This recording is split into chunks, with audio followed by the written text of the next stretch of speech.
It's so clear that the evidence is there, but that in most of medicine, nutritional status is overlooked. Hello, welcome to the Seasoned RD, a podcast connecting newer professionals in the field of eating disorders to those of us who have been around for a while. I'm your host, Beth Harrell, a certified eating disorders registered dietitian and supervisor. And I'm Abby Brown, a registered dietitian who is newer to the field. I think of myself as a well-seasoned cast iron skillet with wisdom and experience, yet always ready for something new. And I think of myself as an Instapot with innovation and a fresh perspective. This podcast brings both to the table to share ingredients, recipes, and techniques of past and present so we can all be our best for the future.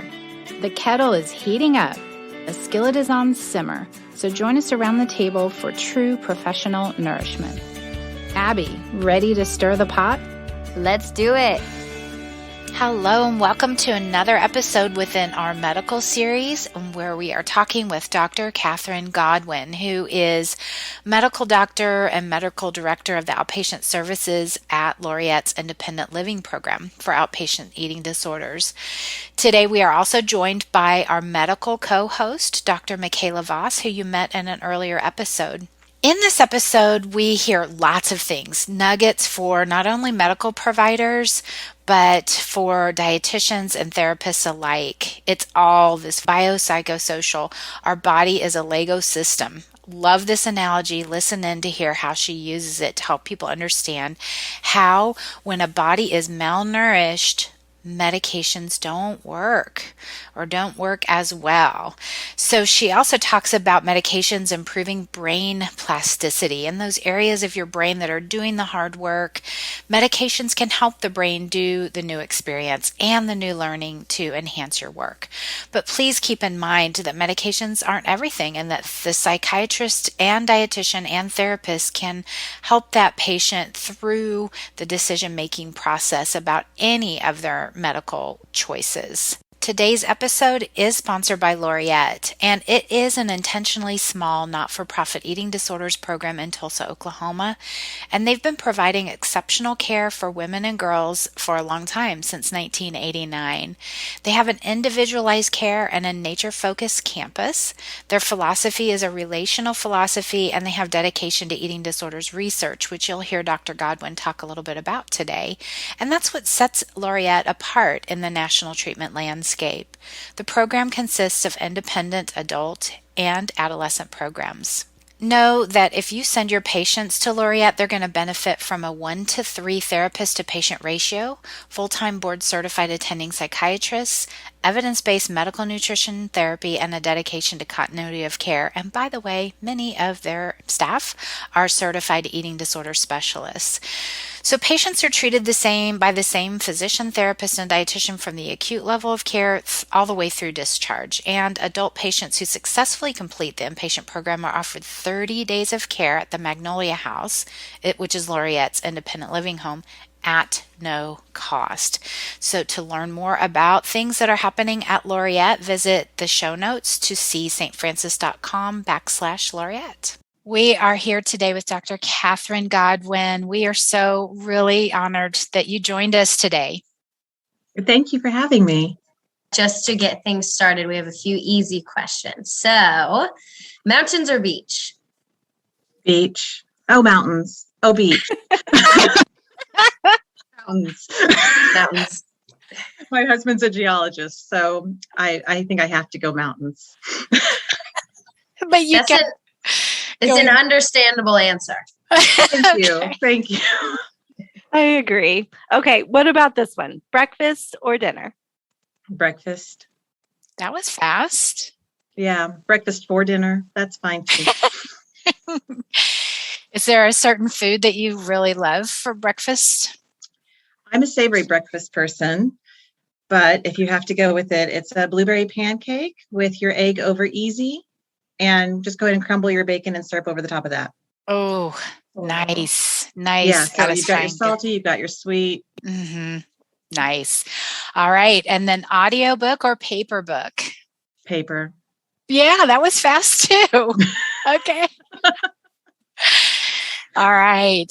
Well, I want to, This podcast is for all professionals in the field of eating disorders. So we just want to pick your brain because you have so many amazing things to teach us. You probably had to take several different board exams through your career.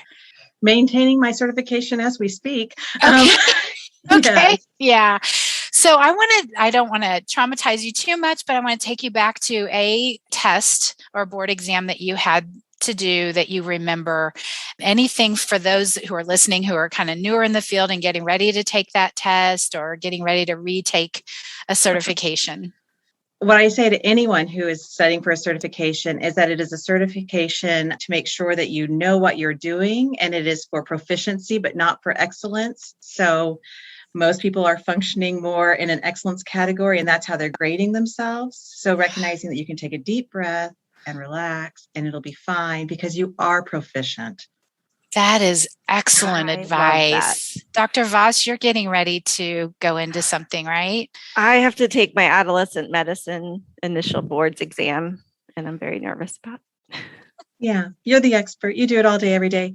But also they have the most stupid questions. And I think in eating disorders in particular, the questions are written in a way that has no nuance to it.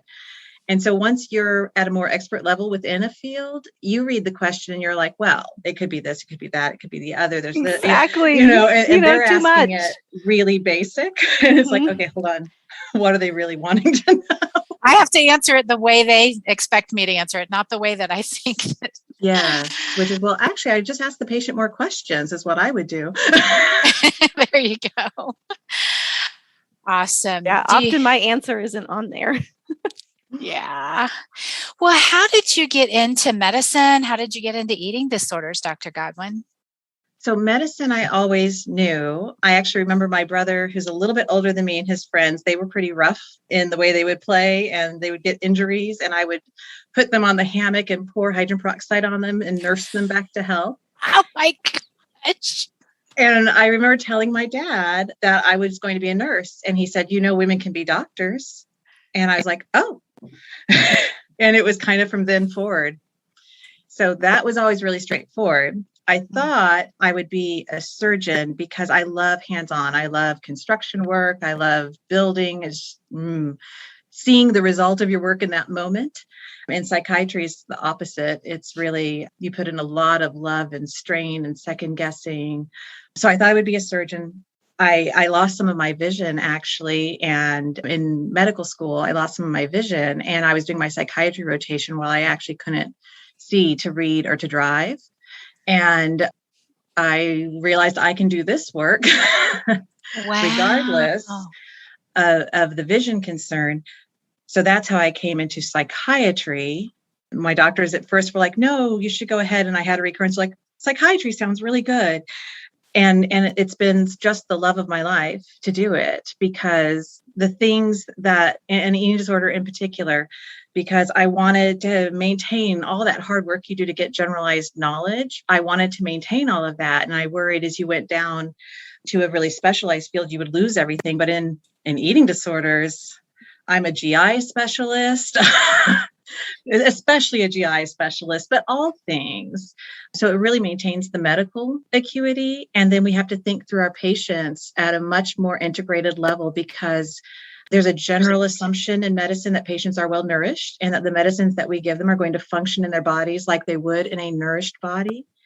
And that's not true for our eating disorder patients, regardless of weight. We know malnutrition is independent of weight, but also anybody who's in a poverty situation or a failure to thrive situation, geriatric populations, children, they all have very different nutritional situations. And that really impacts their body's ability to utilize the medications as we would expect them to.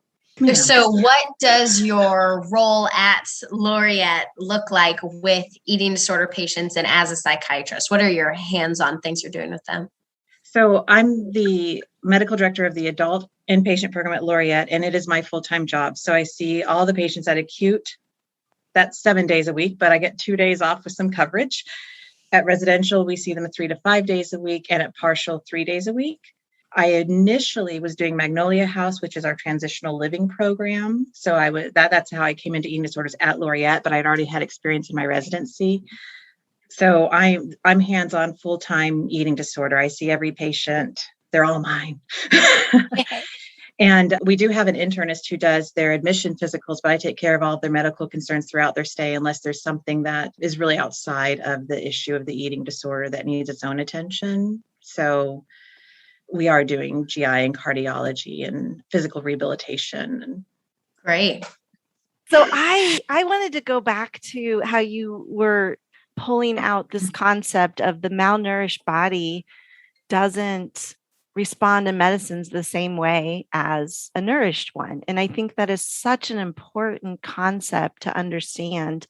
I have primary doctors send patients to me that are on an SSRI, which is a selective serotonin reuptake inhibitor for those listening. That's a medicine that's common to treat anxiety and depression and a couple other things. So I have kids come to me on those that are really malnourished all the time. And so I'm wondering if you could speak to why those medicines don't work and if there's something those doctors should be doing instead. Yeah, absolutely. So there's a lot of data. And I will mention first that there's a research bias, that research in malnutrition specific to eating disorders really looks at anorexia nervosa. And that's for multiple reasons that they need to be so narrow in their research focus. So they have a defined population and they know they're studying the same thing. But the things that cause the malnutrition in anorexia nervosa are the same things that cause the malnutrition in bulimia nervosa or atypical anorexia or orthorexia.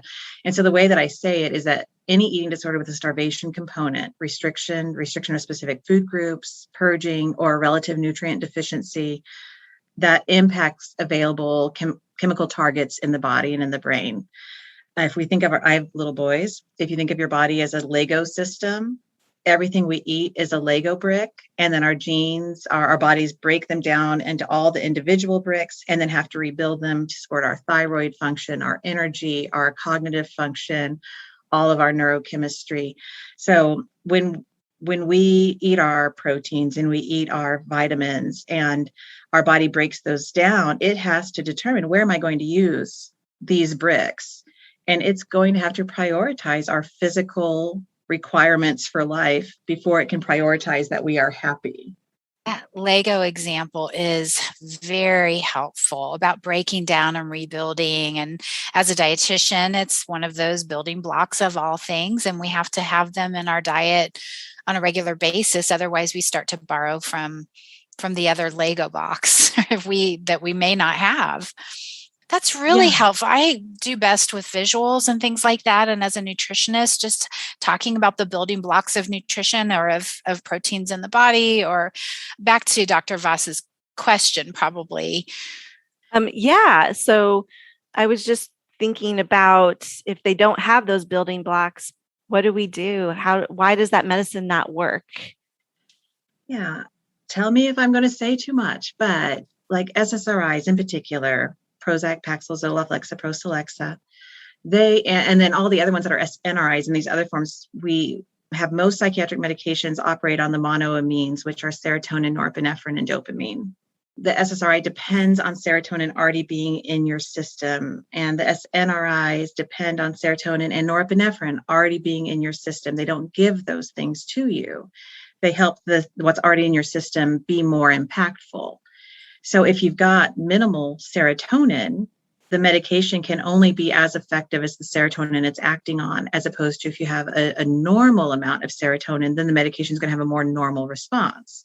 And we see this in study after study. We know in animal studies that food restriction reduces serotonin, both in its presence in the brain, but its synthesis as well. We know that the gonadal steroids, so by the time somebody's having eating disorder complaints to the position where their menstrual cycle is altered, or for a man where their testosterone is lower, those are the gonadal steroids. Those modulate the production of serotonin and neurochemicals. So as soon as you know somebody's hormonal cycle is being impacted, then you know that their nutrition is also impacting their brain chemistry. And then we know that in underweight anorexia nervosa, we see that brain fluid concentrations of serotonin are low, that they recover in early weight restoration. But data overall tells us that we need about 90% of ideal body weight to expect an optimal response to a medication. I don't usually share the 90% with patients because that may give them a false marker. We know IBW is very generalized, and that for an individual, we want to look more at their EBW, and we don't want them to settle for 90% because we want them in their weight range. But we as clinicians and providers need to know how important it is. We can't treat their depression or their anxiety first and then hope that their eating disorder will be easier to treat because they'll be less depressed.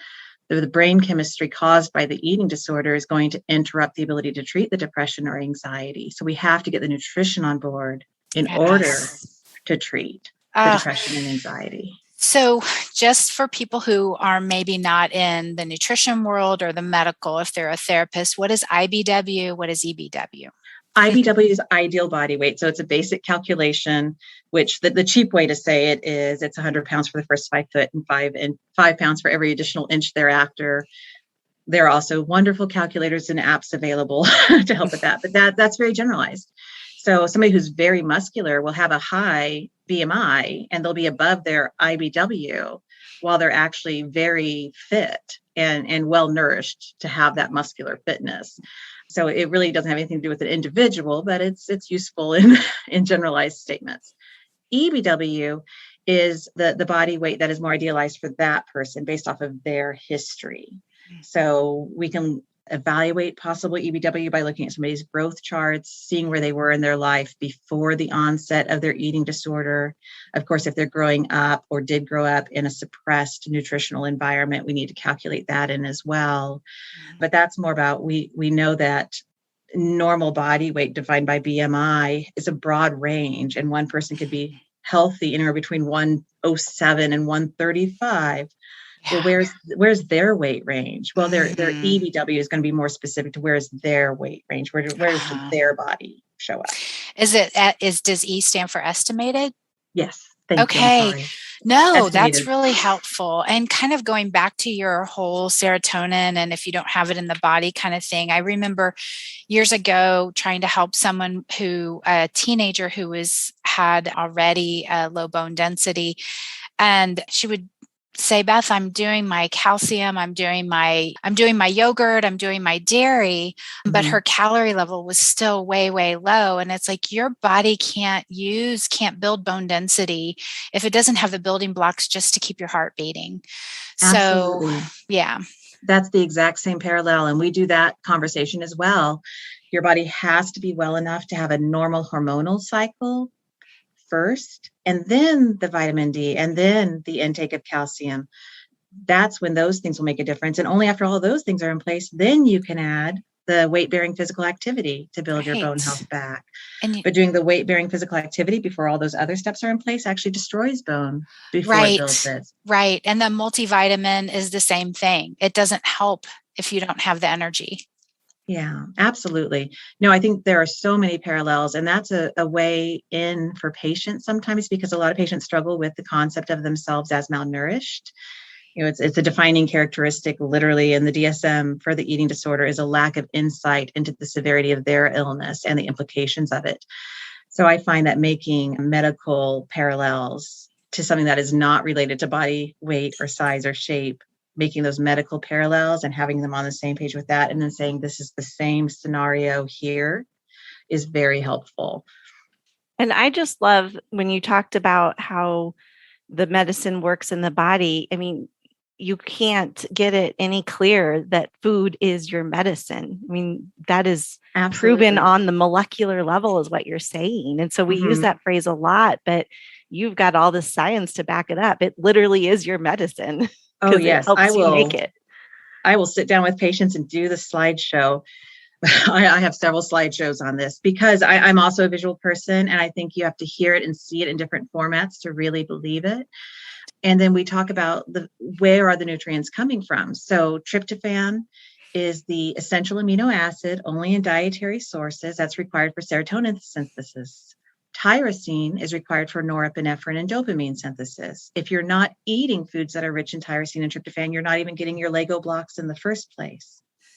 And then folic acid, which is vitamin B9, folate, it is added to some cereals and grains, but it's in leafy greens and legumes. If you're not eating those food groups, then you're not getting your folic acid in. And what folic acid is it's a toll gate on the road between tyrosine and tryptophan and your neurochemicals. You have to have your B9 on board in order to have your body be able to do that part of the processing, which is why any one person who takes out their variety and, okay, I'll eat proteins, but I won't eat fats. I'll eat vegetables and fruits, but I won't eat this. People who make choices and rule out certain food groups, they're going to have relative deficiencies, again, regardless of body weight, which are going to impact the ability of the system to work. As sciencey as all of this is great for an outpatient dietitian like myself to know, because we see the medications that our patients are taking. And so if I know they're taking X, Y, and Z or an SSRI, then and they're malnourished, then I can inform them, like, oh, this probably isn't doing you justice when you're not eating. I find that anything I can get to motivate them, the better. So Absolutely. This is very helpful. I'm so glad. I do agree that people across the board who help patients who have eating disorder, whether they're completely non-clinical and just carers, or whether they are fully clinical, most patients have one or two trusted people within their entire treatment team who they will go to for anything well outside of that person's discipline. And so all of us having this information allows us to say, you can talk more to Dr. So-and-so about this, but I know that we need to prioritize getting these kinds of nutrients in and at the volume that's needed, or else the medications are not going to be helpful for you. And additionally, some of our patients will have learned my medicine stopped working for me because they were on it, it was doing well, and then they slipped in their eating disorder. And as their malnutrition fell, their medicine became less and less effective. But that's not that the medicine stopped working for them or that they themselves are treatment resistant, which is a phrase that some patients internalize is like, oh, I don't respond to treatment. There's something wrong with me.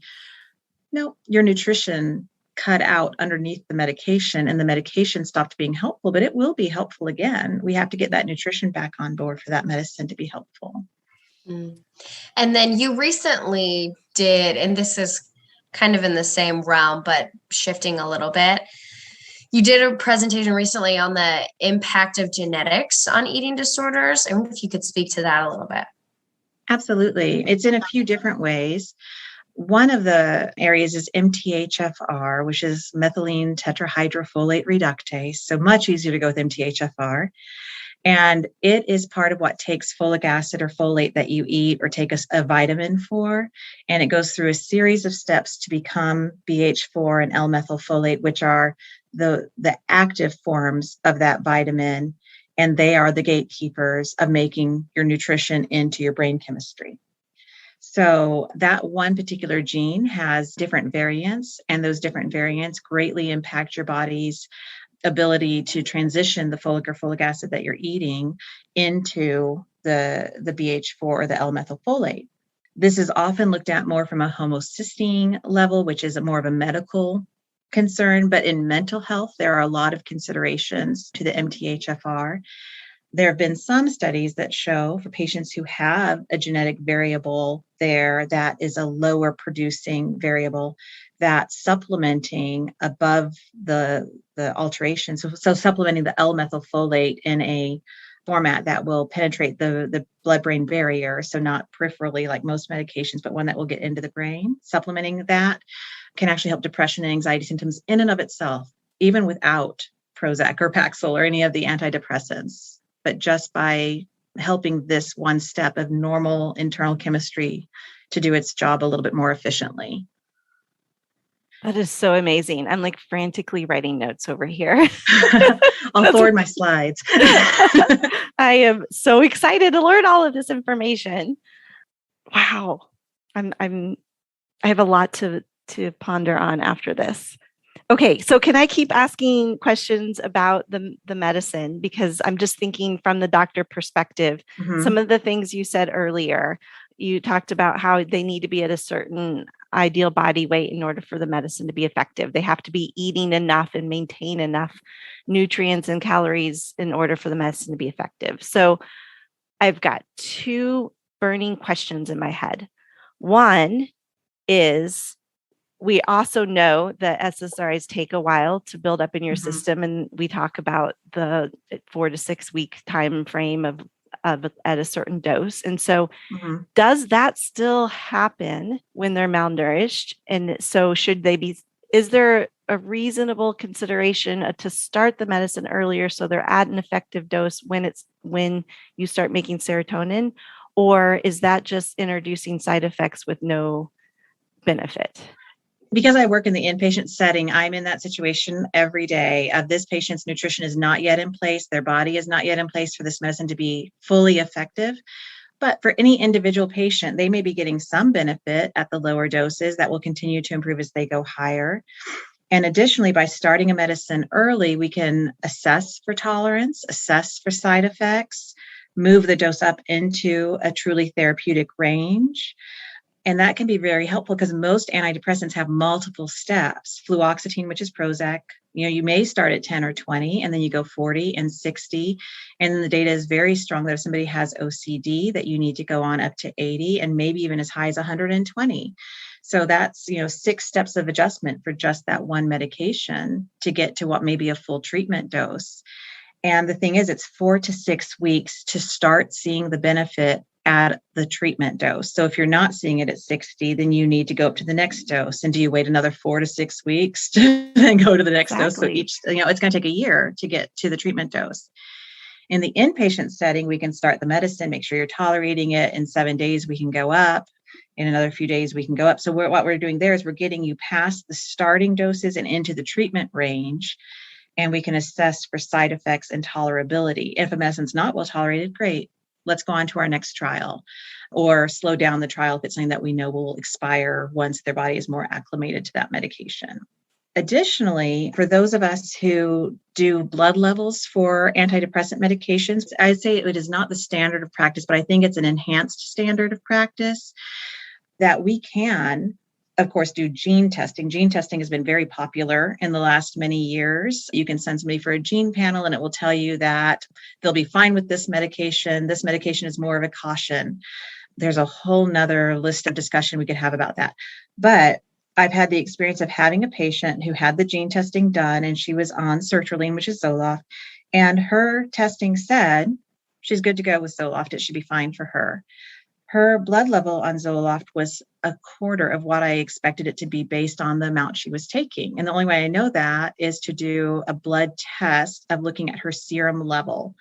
So for that medication, what we do is after you're on a dose consistently for at least 5 half-lives, you take your blood level the next morning before you take your next dose. So you get a trough level. And that trough level is standardized. We know what trough level we expect for a given medication. So if I get a trough level that is super low, either they're not taking it, so they're not being compliant in some way, and I can help problem solve that and hear more about their hesitancy or what have you. Or if I know they're being compliant, then I can say this medicine needs to be adjusted for you. Either we stay on this medicine because you're tolerating it easily, and we're going to go up on the dose and keep following our blood levels until we get to what we know is a therapeutic blood level, a more expected blood level. Or let's go and switch to something else that goes through a different part of our liver's medication processing because maybe your body would respond better to something else. So this one particular patient, she came in on 200 milligrams a day of sertraline. She was very ill with a lot of self-harm that was very tied to her eating disorder, a very difficult patient who'd had a lot of treatment history and not good outcomes. And so she came in on 200. Her blood level was much lower than expected. And so we increased her dose and checked a blood level, and the blood level came up, but not enough. And we increased and it came up. So it was very clear she was taking because we had a linear response. And for her, we got all the way to 500 milligrams of Zoloft, which is 2.5 times the FDA regulation. And she had a huge improvement in her symptoms. We were able to bring the dose down just a little bit before she discharged. Probably she got further into that 5 to 6 weeks of the medication, et cetera. And as we brought it down, we recognized at one point, oh, that's too far down for her. Let's go back up just a little bit. And we kind of found her sweet spot. And there's some really good research that for OCD, we need those kinds of levels, those super therapeutic levels. What we don't know is, are they testing serum levels along the way to help guide them, which is how I came to that for this particular patient.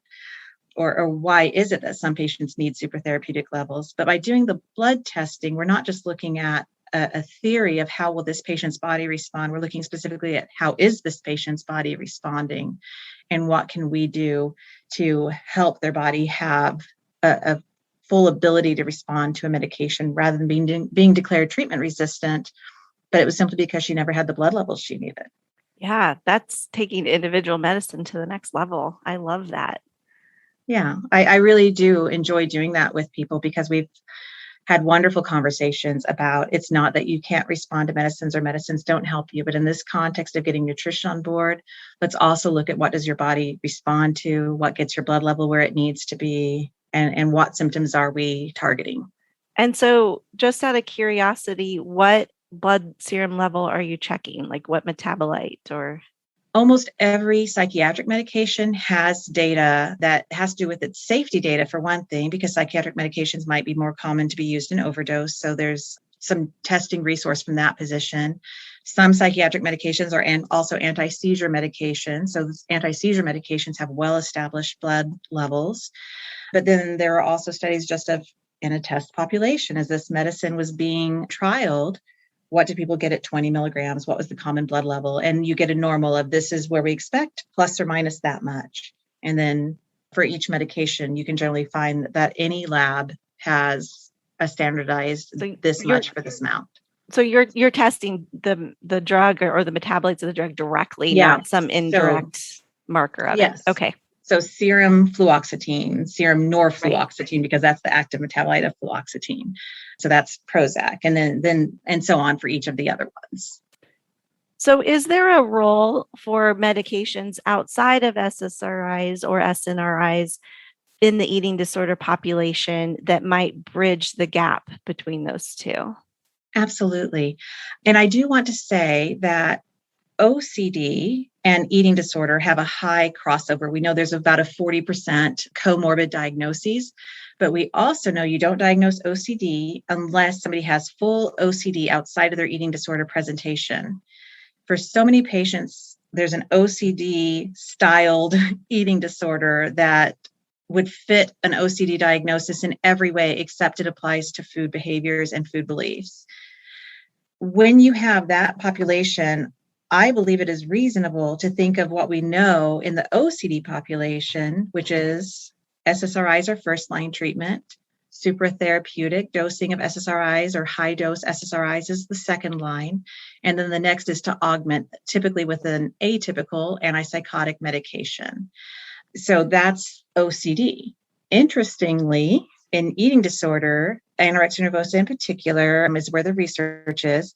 When patients are at that malnourished weight and their body isn't responding to the SSRIs, whether it be at a normal dose or at a high dose, the data generally is that the atypical antipsychotics do give some benefit even during that malnourished stage.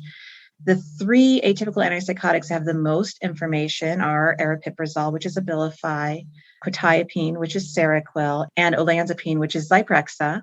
Those are the three that have the most data. None of it is FDA approved, but there's data that those help reduce the intensity and the drive of the obsessional intrusive eating disorder thought or belief. And over again in my patient population, even during earlier stages with malnutrition, we will see that utilizing those medications not at antipsychotic dose ranges, but more like at antidepressant dose ranges, that using those medications in the lower dose range does really reduce the burden of the intrusive, obsessive thinking. And I'll describe it to patients in a couple of different ways. One is perhaps to hear your own voice better over the eating disorder voice, because a lot of patients understand that they can tell the difference between their eating disorder voice and their own voice, but even some patients who can't, after they're on the medication, they can tell the difference better. They can start to hear their own voice that reflects their own values, their own relationships better, because the intensity of the obsessive voice is a little bit less. And then the other way that we talk about is more about being more resilient, having a thicker skin in some way, in that they, even while things are very hard, they have just a pause between when things happen and their reaction to it so that they can instead fashion what their response is and have more choice and deliberation. I love both of those answers because they instill hope, and we know how important hope is in treating this. So that's amazing. Thank you for sharing. You're welcome. And the two of you are talking way above my head, which is awesome because this is the medical series. But I'm catching different parts of it. And Dr. Godwin, and I know Dr. Voss too, it can be hard to get people to agree to medications because what if they're afraid to let go of that eating disorder voice and hear their own voice? There's no, like... That's such a good question. I always seem to have an example for any of these things because it is so common. A lot of our women are in a very high stage of ambivalence, even though in my case, they've admitted to an inpatient center for the treatment of their eating disorder. They're still in a high degree of ambivalence. I do try to reassure patients that I can't take their eating disorder away from them. I wish I could, but I cannot. What I can do is I can give them a tool and we're going to talk about it. We're going to reassess each step along the way as to are they feeling that it's helpful or not? Are they feeling it's tolerated or not? And I am going to ask them directly, where are you in your motivation? I sometimes ask people on a balance scale, pro recovery versus pro eating disorder, like really acknowledging that ambivalence is high and that it's really hard to be on the fence. If I make a medication recommendation to someone and they're not wanting to follow through on the recommendation and I provide them with the information behind it and why the recommendation and so on, and they still don't want to, then I really do want to shift over to, so tell me more about the fear of medication. Are you fearful of a side effect, especially with the atypical antipsychotics? Weight gain is a very common side effect in the general psychiatric population, but it's not a common side effect in a restrictive eating disorder population. If somebody has a binging eating disorder, I do want to be very aware of anything that could induce appetite. And then I reassure them, I don't want to induce appetite. I want you to have a neutral appetite experience with your medication because just the work you're doing is going to give you differences to observe in how you feel about food and how your body's responding to it and whether you get your appetite back. I have no interest in falsely addressing that with a medication. And if I see that happening, I'll remove that medication because it's not appropriate for you. This ties back so well to something you said earlier, is that most people have one or two people on their team that they kind of align with or go to. And so for the dietitian to have this information, I know when I'm working with someone and I went into nutrition because I believe that a lot of things with good nutrition can help people feel better and have the most energy, et cetera. But I'm not anti-medication, but a lot of our clients are, and patients. And so how do I, getting them over to a psychiatrist, of course, that's the therapist too.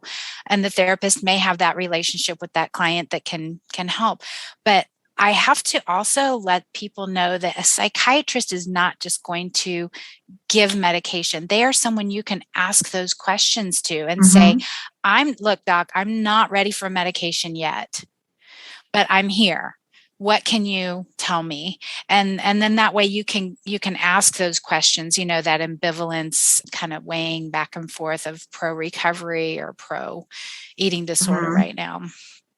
I was thinking the same thing because we were talking so scientific and medical, and then you brought in the ambivalence part, and that's our language as dietitians. We get the ambivalence thing, but it's nice to hear that it really does all tie together. Absolutely, and you can tell a patient, anyone can tell a patient, we're doing this medication, we're going to communicate this with your dietitian. If they're seeing any kind of change in your weight or your body's response to your meal plan or how you're using your meal plan that is not consistent with your previous history, I want them to let me know. I don't expect that to happen, but I understand that's your fear. We're going to communicate about it. Yeah. And I will also say that one of the ways that SSRIs work, because it's all a mystery, right? It's a cascading system of you take this medicine, you maybe start to feel some effects in 4 to 6 weeks, and 8 to 12 weeks, we'll know if it's really helping or not and what's going on in all of that time. What we know about how medicines help, how the antidepressant medications work, is they do enhance brain plasticity.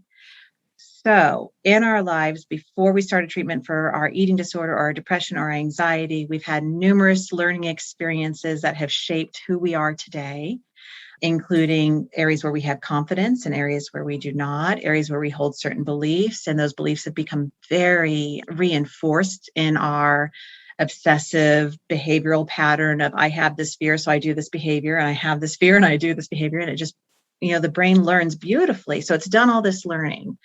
So now here you are, you're coming to the treatment, you're wanting to see your dietitian, I hope, you're wanting to see your therapist, I hope, and your psychiatrist, I hope, and your medical providers otherwise, because some people don't see their psychiatrist, they see a primary care doctor or an adolescent medicine specialist, etc. But regardless, as they're doing that work, this is the time. They're improving their environment. They're giving themselves challenges about how do they think about things? How do they believe things? What evidence do they have? And they're having assistance in looking through those concepts.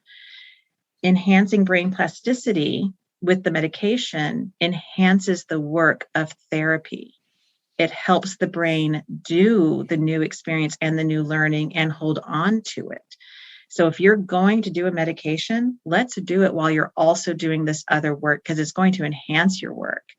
And maybe at some point in recovery, you'll be in a position where you've learned the other pathways, you've reinforced coping strategies, you've improved your relationships, your life is less stressful, and you could trial stepping away from the medication. But let it work for you while you're doing the very hard work. I mean, you saying how your brain, the brain plasticity, which most of us are aware of, but the areas that hold beliefs, the areas that learn beautifully, it takes away the judgment and the stigma about mental illness. It's just like your brain is holding this memory, it's holding this belief. I just loved the way you phrased that. Thank you. Yeah, and I have a lot of families that are very scared to start any of these medicines because they feel like we're altering brain chemistry and we're going to control their personality. And so having those tools to talk about is really helpful. And do you have any analogies you use or any conversations that you use to try to explain how this medicine is not going to change their kid? Absolutely. All of us have personality traits and who we are. And when we're under stress, we usually become more and more rigid. We back up into our comfort zones, whether it's more obsessive control, being more histrionic, needing more nurturing, being more avoidant. We all have our personality traits that are somewhat flexible. And then we back up under the context of stress. So most people in their eating disorder and their development of their eating disorder, their maintenance of their eating disorder, are not functioning in their baseline personality and their baseline relationships. Most family members can say, this is not the little girl or the little boy that they were, pre-latency, 8 years old, whatever, that this is not my same child. How often do we hear that? Or a husband will say, this is not who my wife was when I married her, or whatever. And then patients can also say, I don't know who I am anymore, or I only am my eating disorder, or I'm alone without my eating disorder, all these things that show that they are not in their genuine state. So the medication can help them hear themselves better and start to have their values and their relationships become more prominent in their decision-making and in their thoughts and their experiences. So if anything, it should help them return to who they were and in no way take them away. I love that. I love that. Me too. I love hearing a parent say, I've got my daughter back, or I haven't, I've had a phone conversation with her and she sounded like herself and I haven't heard her in years.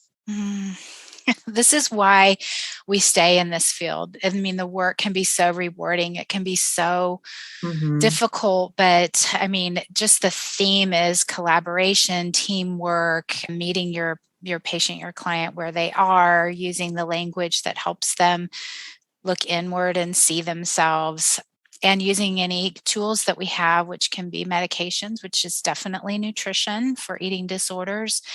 And it's just so interesting how dietitians have fought for years to be included in the payer system with eating disorders. And those of us in the outpatient world, we fight for coverage. But anyways, just your collaboration and your way of teaching, Dr. Godwin, has been so helpful today.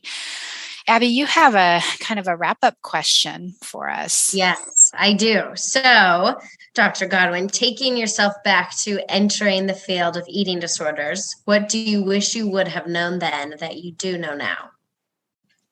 Ooh, I wish when I first entered that I had been trained in how nutrition impacts physiologic response. Mm-hmm. That's something that I've come to over time through working within the field, why our medicine's not useful, reading. And as you put all of that information together, it's like, oh my goodness, there are common themes, which is that when you're malnourished, your meds don't work. And then you learn about, how does this medicine, or how does normal body chemistry, not even medicine, how does serotonin get developed in the body? Because you can't take a serotonin pill. Something that has to be produced within the body. How does that happen? As you learn about, you're like, well, that's a nutrient, and that's a nutrient, and that's a precursor of a nutrient. And that's, it's so clear that the evidence is there, but that in most of medicine, nutritional status is overlooked. And in our situation, in our unique patient body, we cannot overlook a nutritional circumstance. But nutritional circumstance is not the primary factor either. It's the exacerbation. It's what's causing things to go downhill, because it's also changing the physiologic function within the body. Do you have any resources that have helped you learn that about the connection of the body and drugs and food and nutrition that another professional listening could use? I trained at UCSD, University of California, San Diego, and Dr. Stephen Stahl, who is a renowned psychopharmacologist, was one of our lecturers. He has since gone on to create NEI, which is the Neuroscience Education Institute, and I've been a member of that since my residency and continue to do learnings with them all the time. They're not eating disorder specific, they're psychopharm conferences. But taking that psychopharm conference and thinking about it in the terms of our patient population is where most of this has come together. Also, while I was at UCSD, we kept hearing that Walter Kay was coming, who is a well-renowned researcher specific to eating disorders. And as it turned out, he came the year after my residency completed. Oh, no. I kept hearing he was coming. But, I think the eating disorders community is small, and the eating disorders research community is small. So there's familiarity with who are the players and what work are they doing. And then finally, we're also, the building that our eating disorders program is called LIBR, which is the Laureate Institute for Brain Research. And we collaborate with the research scientists who are here and have functional fMRI and float tank, and we're allowing our patients to take part in that on a voluntary basis if they want to. So we're trying to contribute to that body of education. And do you want to say anything about that research institute? I'm just fascinated by it. Could take another 3 hours for us to talk about all the things happening there, but I think Dr. Mosman has the most direct collaboration, but I will say we've done float studies and avatar studies. In the avatar study, patients are looking specifically at body image and how does body image shift over the course of weight restoration. They design their own avatar of how they see themselves, and then they have a computer-generated avatar. There's the difference between the two of them.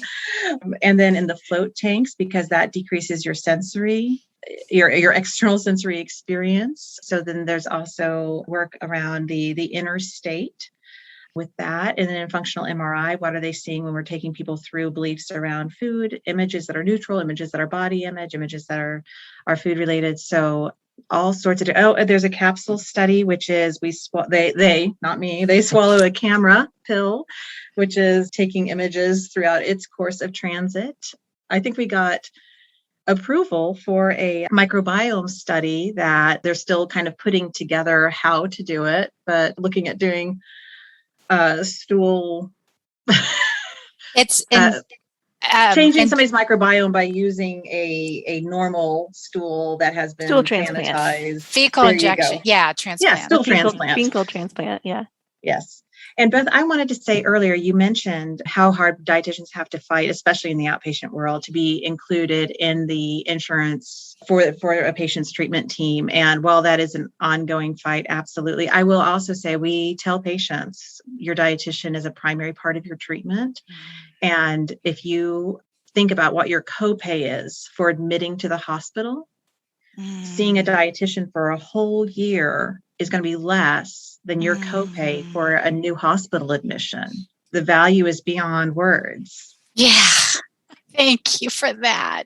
Absolutely. I'm going to use it. Please do. Okay. You want to talk about the money of healthcare. Yeah, I'm so glad you wrapped back around to that. And I'm definitely going to cross-reference your episode with Dr. Mosman's episode and then all the research that's happening there at Laureate. So thank you for joining us today. We are really so, again, honored to have you with us. And I learned a ton. My brain is hurting. Well, when this pandemic is over, I hope you all can join us for our professional visits. We've missed seeing everyone. I'm in line. Let's lean on each other and learn from each other so we can grow together as professionals in this field of eating disorders. If you want to connect with me for supervision or membership with monthly content, please find me at bethharrell.com/professionals.